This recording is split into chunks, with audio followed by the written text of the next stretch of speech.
Gemini. This is your July 2015 horoscope with me, Lada, from Astrolada.com, and we're gonna be walking and talking. And I like Gemini, I like diversity, so hopefully you enjoy it, even if the camera is moving too much. But I'm sure Geminis don't get too stressed about this, about movement and about change. So what is happening for you, Gemini, in July? Especially if your ascendant, sun or moon is in Gemini. If you don't know your ascendant or sun or moon sign, you can find them out at my birth chart calculator, but you need to know your time of birth from the planetary detail table. It's very clearly put there. Okay, so what does July hold? Okay, let's see. First of all, the month starts with a full moon in your 8th house. So the last few days of June, the first few days of July, you might have some realization in regards to shared resources, in regards to a partnership, business or personal, whether it's a marriage, something to do with the resources that you have together, or even if you're working in business with other people, there might be some kind of a completion there. There might be some kind of a reward financially in some way. If you've worked well over the past few months, there can be like a fruition of certain mutual resources. So if you're expecting money from somewhere, from someone that is not your money, or money that you've lent to someone, there might be a development there. You might receive, you know, because full moons are about conclusions, about resolutions, about receiving insights into something. Or even if you don't get fully the money, you might realize maybe a bank will tell you, yes, we can loan you money if you fulfill this and those requirements. You can get some bigger understanding and realization in regards to something to do with other people's resources, so money coming from others.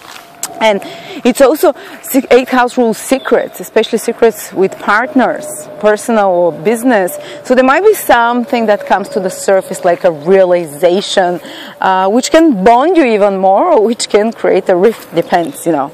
But the focus is mostly placed on your own finances and resources throughout most of July, because you're going to have 3 very active planets in your 2nd house, Gemini. And 2nd house is your personal finances, how you manage them. And you have a better chance to manage financially somehow your things, to put them into order, because Mercury will be for a few days, for I think like 10-15 days in your 2nd house. Mercury is the organizer, so you can organize resources a bit better, you can manage things financially a bit better.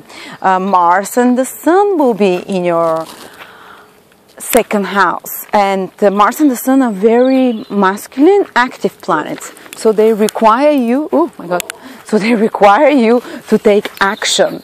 It's if you want to improve your finances, now you have a unique chance to do this in July. But you should be the one that goes and researches new resources, or goes and make the actions. Don't wait for these things to come to you, because those masculine planets are all about you doing it and you taking the initiative.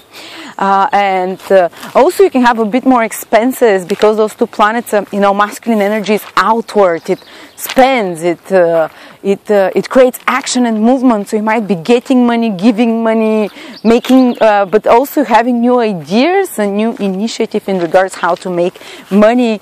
And it's a rare chance, because Mars, the planet of action, and planet of logic as well, and planet of initiative, is in your 2nd house once every 2.5 years.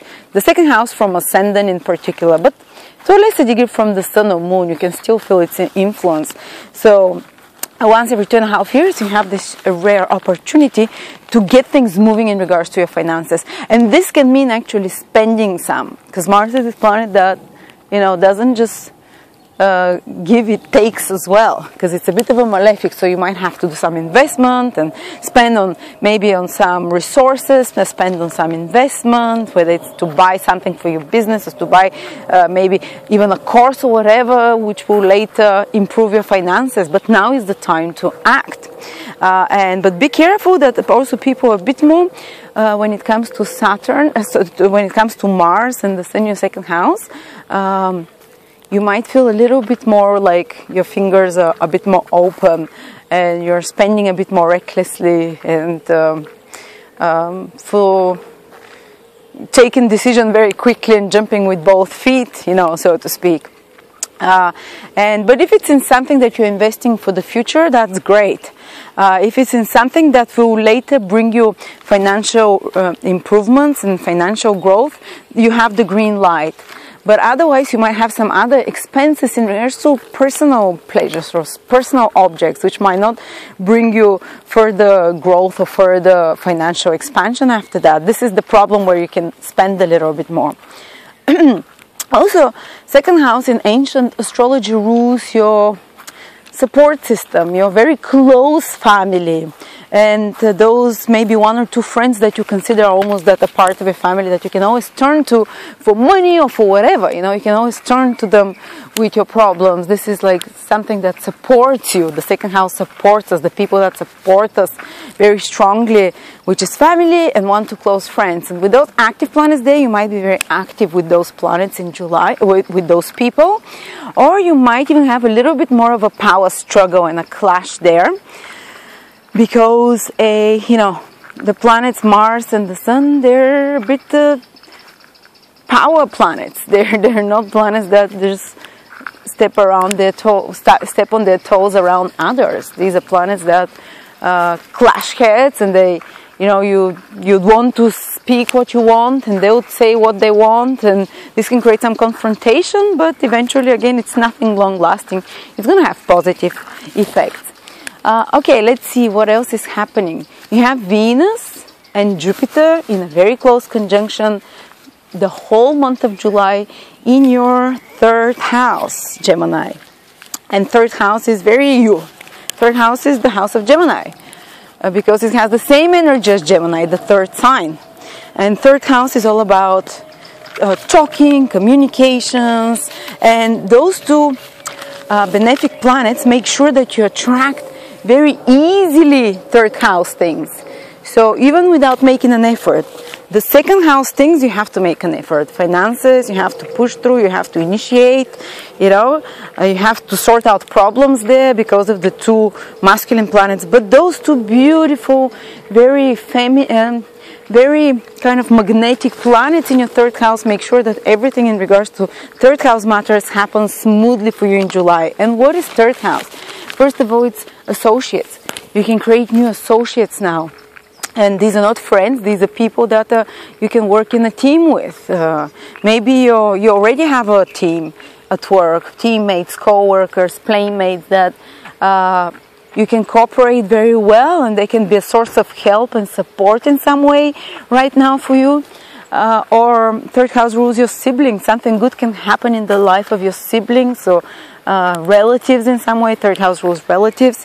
Third house rules also your neighbors. If you've had some problem with neighbors, relationships with neighbors, you can improve it, or something good can come into your life from a neighbor in some way. Third house is people that you meet on your everyday activities, whether it's while you're going to the shop, you meet the same person, you say hi, the shop assistant that you meet, the people on the bus that you're going to work, the people at your work, not those close people, but people that we meet and communicate with on a daily basis around us.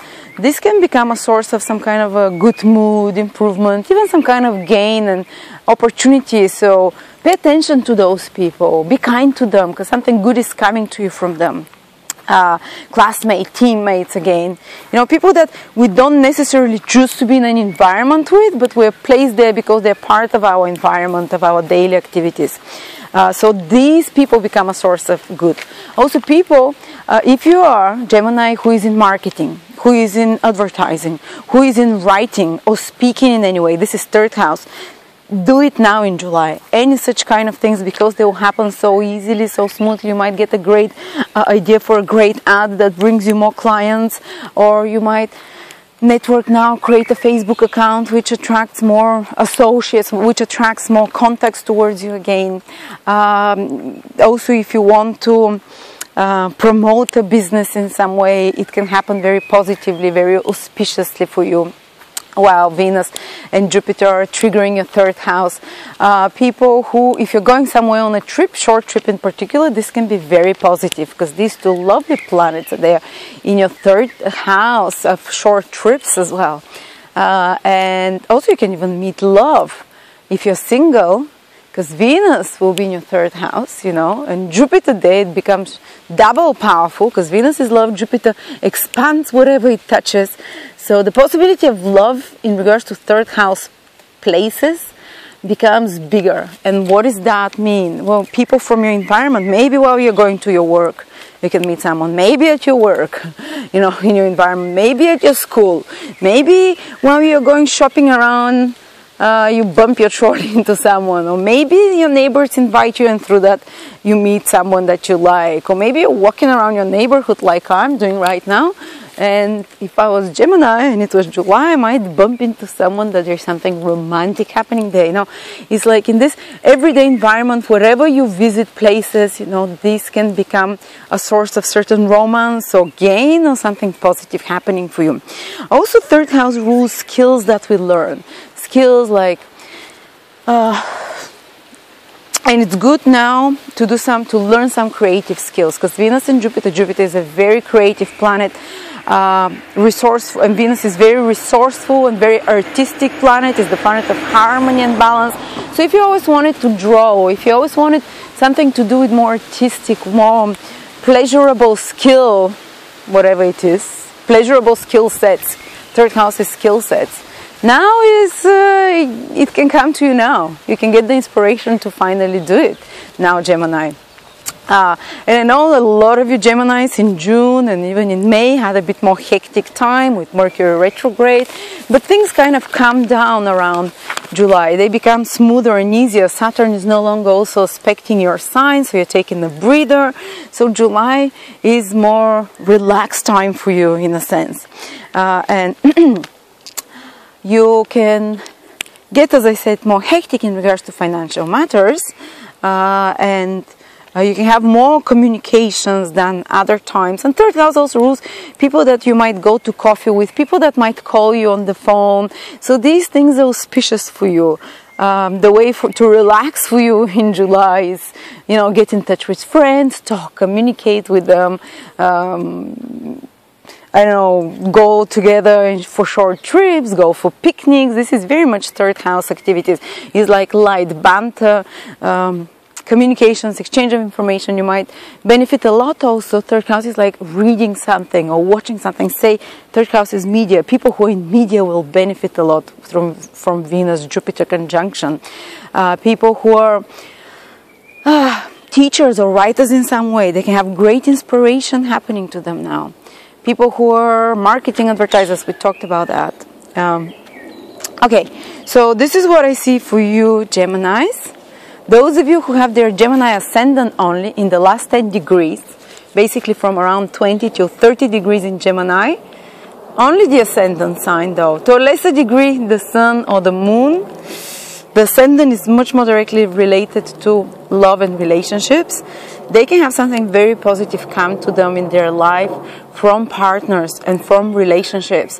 It might be their partner that does something positive and good that improves their well-being, or it might be that they meet a new business partner and they start a business partnership that goes very well, that they sign some contract that goes very well. People in business, Gemini, born on the last 10 days of Gemini, basically ascendant Gemini from 20 till 30, they can also have a very positive, uplifting month because Jupiter is helping. Jupiter is helping those Geminis born in the last 10 degrees. Even Gemini moon, they feel a bit better emotionally if they're born from 20 to 30 degrees. Things can improve in their home, family environment, something to do with property can improve as well. Emotional well-being can improve as well. And Gemini who are born in the last 10 days of Gemini, which means basically from around the 12th of June to around the 21st, 22nd of June, they can also benefit from the sextile aspect of Jupiter towards their sun, which is, it's more like hidden opportunities that were not obvious before. It's not something that will change your life, but definitely will uplift you, will improve your image, will improve your general well-being. You'll feel a bit happier, more positive in a way, and that can benefit you either in career or in your goals. But it's not like so obvious. It's not so bam, you know, you're hitting the lotto or you're But it can definitely help with career, with authority figures, with getting things done, progressing with your goals, feeling more positive in that direction. So Gemini is born the last 10 degrees of Gemini. They definitely have a very helpful influence. So overall this month, I like it for Gemini. If you're having some really big trouble, it might be because you're having, say, Moon in Scorpio, where Saturn is now, or Ascendant in the last degrees of Taurus, or something like that, that is Saturn is testing, or some other difficult planet is testing. But you have to watch the videos for those ascendants on the Moon, wherever you have different. Thank you very much, Gemini. Subscribe to my channel. You can always contact me on my website, astrolada.com, and book a reading with one of my psychics or very experienced astrologers with 20, 30 years degrees experience, and I'm getting such fantastic feedback for them from all over the world. People are loving them, and I'll recommend you who to speak to. Thank you very much.